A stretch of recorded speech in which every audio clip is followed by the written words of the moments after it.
To truly understand why the Civil War happened, we need to think of the United States not as one country, but as two very different regions, growing farther apart over time. Picture the North and South as two roommates who can't agree on anything, especially how to pay the rent. Imagine two friends who grew up together, but who now see the world completely differently. That's kind of what happened between the North and the South. The biggest difference was economic. The North was focused on factories and industry, while the South was almost entirely dependent on large-scale agriculture, especially cotton. This reliance on cash crops made the system of slavery central to the Southern economy. On top of that, there was a deep-seated argument over who had more power, the national government or the individual state governments. These three issues, economic models, slavery, and states' rights, were the fault lines that eventually cracked the nation in half. When we talk about the Civil War, we have to put the issue of slavery front and center. While other factors played a role, the institution of slavery was the core disagreement. In the South, it was often called their peculiar institution because it was so fundamental to their wealth and lifestyle, powering the Cotton Kingdom. Meanwhile, a strong moral and political movement called abolitionism was growing in the North, led by people who saw slavery as a profound moral evil.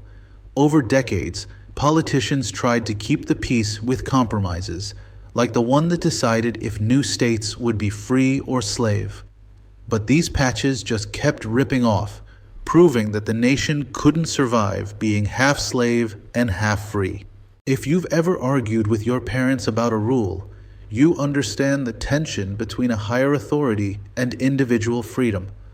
That's essentially the states' rights debate. Southern states felt the federal government was overstepping its constitutional boundaries. A big example was the nullification crisis in the 1830s, where South Carolina threatened to nullify or ignore federal taxes called tariffs. Tariffs helped northern factories by taxing competing foreign goods, but the South felt they were unfair. This wasn't just about taxes, though.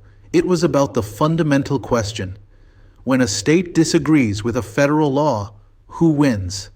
The answer to that question was going to cost the country hundreds of thousands of lives. Before the first shots were fired, a string of traumatic events fueled the fire.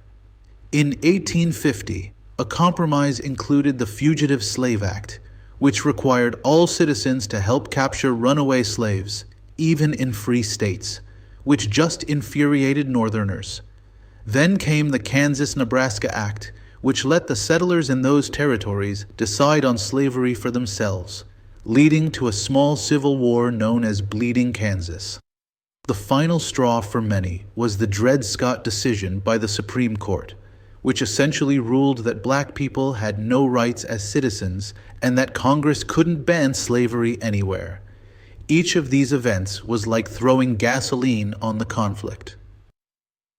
The 1860 presidential election was the final fatal blow to the Union. When Abraham Lincoln, the Republican candidate, won, it was a signal to the South that their power in national politics was over. The Republicans were against the expansion of slavery, meaning they didn't want it to spread to new states. And even though Lincoln promised not to interfere with it where it already existed, Southern leaders didn't believe him. The vote itself was fractured. 4 major candidates split the ballots. Lincoln only won a plurality of the national vote, but he won the necessary electoral college votes. For many in the South, this election was proof that their way of life was doomed, and they began preparing to leave the Union. Once the results of the 1860 election were clear, the dominoes began to fall. Just a month later, South Carolina was the first state to declare its secession or withdrawal from the United States. They were quickly followed by 10 other states. These 11 states formed a new nation, the Confederate States of America, CSA. and they elected former U.S. Senator Jefferson Davis as their president. Think of it like a group of friends deciding to leave a club and start their own, complete with new rules, a new name, and a new leader. For the Union, this was not just a political split. It was an act of rebellion and treason. The war began with a bang, literally. Fort Sumter was a Union military fort located right in the harbor of Charleston, South Carolina, a state that had already seceded. When Confederate forces demanded the fort surrender, the Union commander refused. On April 12, 1861, Confederate cannons opened fire. Though the fighting was relatively bloodless, the attack forced Lincoln's hand. He called for state militias to supply 75,000 men to put down the rebellion. This was the moment the political crisis turned into a military one. There was no going back. The Civil War had officially begun. If you were going to bet on a side at the start of the war, the smart money was on the North, or the Union. They had massive advantages that would prove crucial in a long war. First, they had a much larger population, which meant more soldiers for the army and more workers for the factories. Second, they were the industrial center of the nation, boasting most of the factories that could produce weapons, uniforms, and supplies. Third, they had a vast network of railroads, allowing them to move troops and supplies much faster than the South could. It was a war of resources, and the Union had a massive head start. Despite the North's huge advantage in manpower and industry, the South wasn't without its strengths. Their biggest advantage was that they were fighting a defensive war on their home turf. They knew the terrain, and the local population was often supportive, providing intelligence and assistance. They also had a clear edge in military leadership early on, boasting some of the country's most talented officers, most notably Robert E. Lee, who chose loyalty to his home state of Virginia over the Union. Finally, the Confederate soldiers had a fierce motivation. They were fighting to protect their homes, their land, and what they saw as their liberty. The early battles showed everyone that this wouldn't be a quick, easy victory for either side. The first Battle of Bull Run was a huge shock to the North. It was supposed to be an easy march to victory, but the Confederates held their ground and sent the Union troops fleeing. A year later, the Battle of Antietam became the single bloodiest day in American history, though the Union claimed a strategic victory. Meanwhile, a different kind of fighting emerged on the water with the naval battle between the Monitor, Union, and the Merrimac, Confederate. These were the world's first armored warships, or ironclads, signaling a huge step forward in military technology.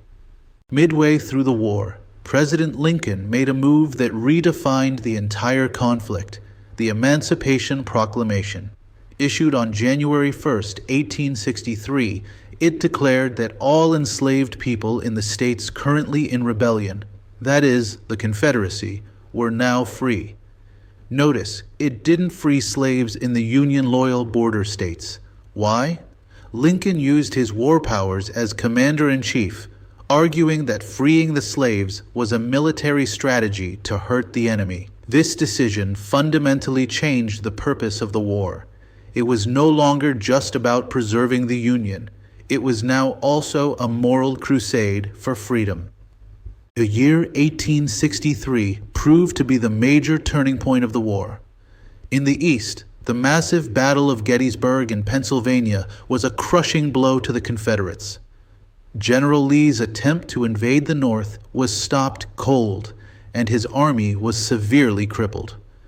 At the same time, in the West, General Ulysses S. Grant secured a victory at the Siege of Vicksburg, giving the Union complete control of the vital Mississippi River. This essentially split the Confederacy in two and choked off major supply lines. After these two victories, the war was far from over, but the fate of the Confederacy was all but sealed. After the Emancipation Proclamation, African Americans began joining the Union fight in large numbers. About 180,000 black men served in the Union Army and Navy, often in segregated units like the famous 54th Massachusetts Regiment. These soldiers fought with incredible bravery and determination, not just for the Union, but for their own freedom and that of their families. Although they often faced discrimination, including lower pay and poorer equipment than white soldiers, their participation added a powerful moral weight to the Union cause and proved beyond a doubt their right to full citizenship. A few months after the victory at Gettysburg, President Lincoln delivered one of the most famous speeches in American history, the Gettysburg Address. It was short, only about 10 sentences long, but incredibly powerful. He was dedicating a national cemetery for the soldiers who died there. He didn't focus on the victory, but on the principles the country was fighting for. He reminded the nation that the country was founded on the idea that all men are created equal, and that the war was a great test of whether a nation based on democracy could survive. It redefined the war as a fight for a new birth of freedom for everyone. As the war dragged into its final stages, the Union adopted a new, brutal strategy led by General William T. Sherman. This was the concept of total war. In 1864, Sherman launched his notorious March to the Sea, tearing through Georgia from Atlanta to Savannah.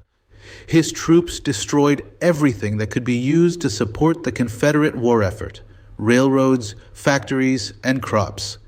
The goal was not just to defeat the Confederate Army, but to destroy the South's ability and will to fight. While controversial, this psychological warfare was devastatingly effective in bringing the war to an end. The official end of the Civil War came in a quiet parlor in a town called Appomattox Courthouse, Virginia.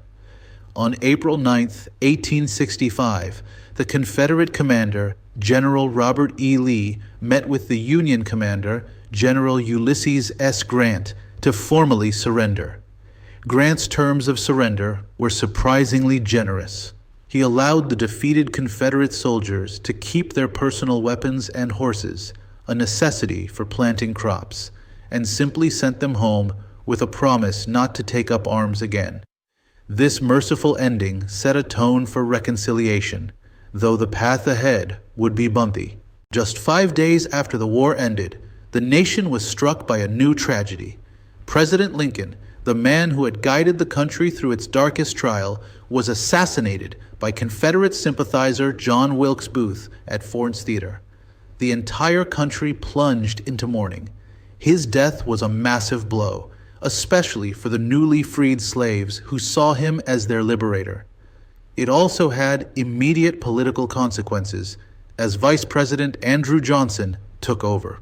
Johnson had very different ideas about how to reconstruct the South than Lincoln did, setting up a new political fight.